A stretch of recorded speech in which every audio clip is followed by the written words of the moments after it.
As we start this video, I want you to imagine that you're my grandpa and you're just learning about cryptocurrencies. You've heard about Bitcoin on the news and you think it's a great project since it's the first of its kind and it only offers a limited supply. Being so old, you've been able to see the effects of the government just printing infinite money in the past. But the more I sit down at lunch with him and explain to him what Ethereum is, he starts to like it even more. He would relate Ethereum with the computer boom, where owning Ethereum is a bit like owning the world's supercomputer. Even more so, he would relate Ethereum with banks back in the day, giving out loans a lot simpler and allowing lenders to earn higher interest. So at this point, he loves both Bitcoin and Ethereum, but he doesn't understand why he can't lend out his Bitcoin on the Ethereum network to earn interest. He asks why there would be two separate currencies that don't mingle with each other's perks. Well, what if he could have the best of both worlds? What if he could have a Bitcoin that he could use to lend on the Ethereum blockchain and earn interest? Maybe he can. Welcome to Whiteboard Crypto, the #1 YouTube channel for crypto education, and here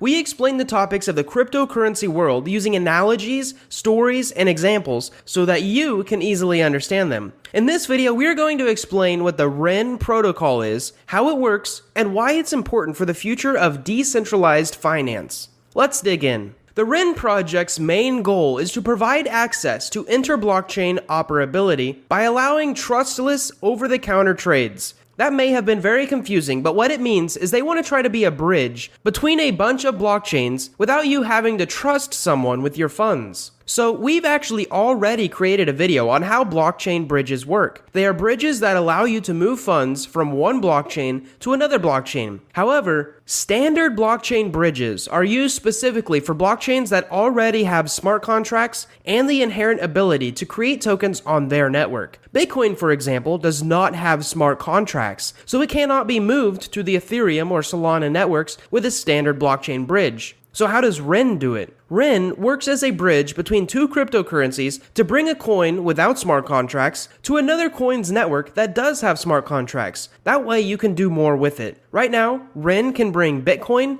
Bitcoin Cash, and Zcash from their native networks to other smart contract networks like Ethereum, Binance Smart Chain, and Solana. So let's dig into some technicals. How do they do it? REN created something called a renVM, which is a special piece of technology they have designed that accepts true Bitcoin and then spits out an Ethereum token that is a representation of that Bitcoin that they created. This way, the Bitcoin token on the Ethereum network has the same value. In short, they have the same price. Whenever someone wants to, they can take their renBTC, give it to the REN virtual machine, and it'll give them back their true Bitcoin. So they are practically the same thing. However, the Ethereum token, renBTC, is just a representation of a true Bitcoin redeemable by you at any time. This is actually very similar to how Tether works, where you give Tether a United States dollar and they will give you a Tether token, and at any time you can swap back and forth. However, there are some nuances to this, as well as some drama, and if you want to learn a little bit more about how the Tether token works, you can check out our full video on it. Let me explain a little bit more about how the REN virtual machine works. The renVM is operated by a network full of what REN calls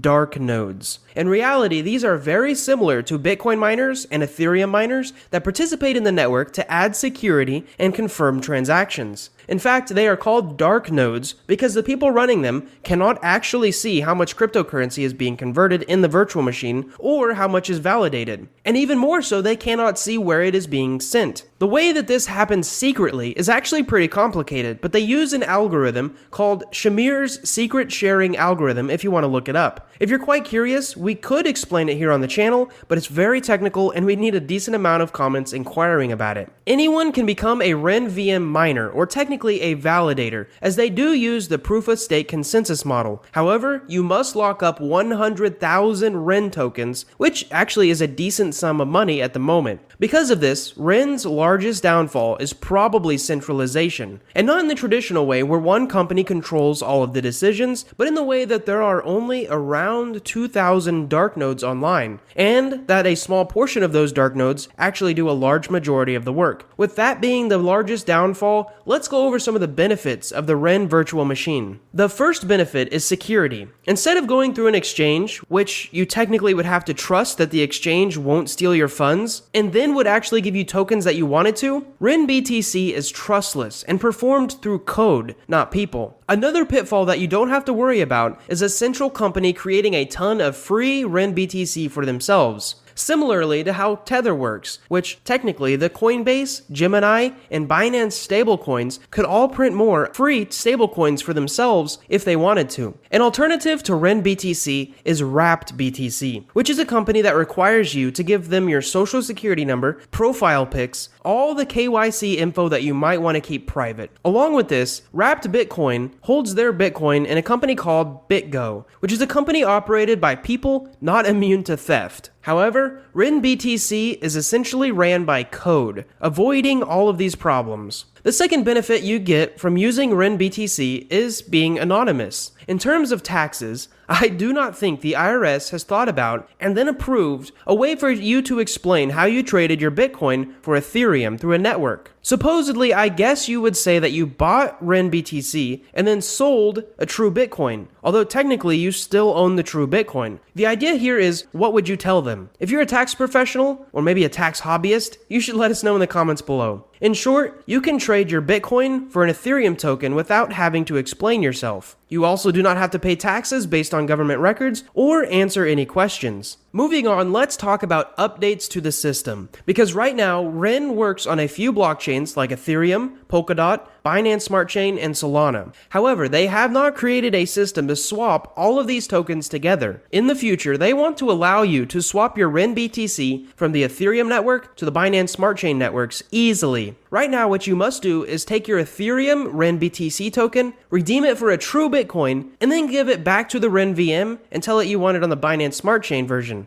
This is a lot of work just to switch networks. Another thing that's interesting about the Ren protocol is that they are looking into a form of insurance for all of the tokens in the virtual machine, which is actually very interesting as token insurance is a new idea, especially for such a large project. Ren certainly is an interesting idea, and they've been working hard for many years to solve interesting problems, so it goes without saying that they deserved an explanation video on our channel, because when we checked on YouTube, there were hardly any good videos explaining what they do. As we end this video, we want to ask you to please subscribe. Our channel has been growing steadily, but it's only thanks to viewers like you who watch our videos all the way through. We want to give an extra shout out to those who subscribe and keep up to date with our videos. We have actually invested a lot of our own time and money into this and aren't even monetized yet. So if you want to support our channel, consider subscribing and turning on notifications. In turn, we promise to keep making great videos such as this one. Thanks for watching the video. We hope that you've enjoyed it. We really hope that you've learned something. And most of all, to ensure that we can keep making these informative videos, we hope to see you in the next one.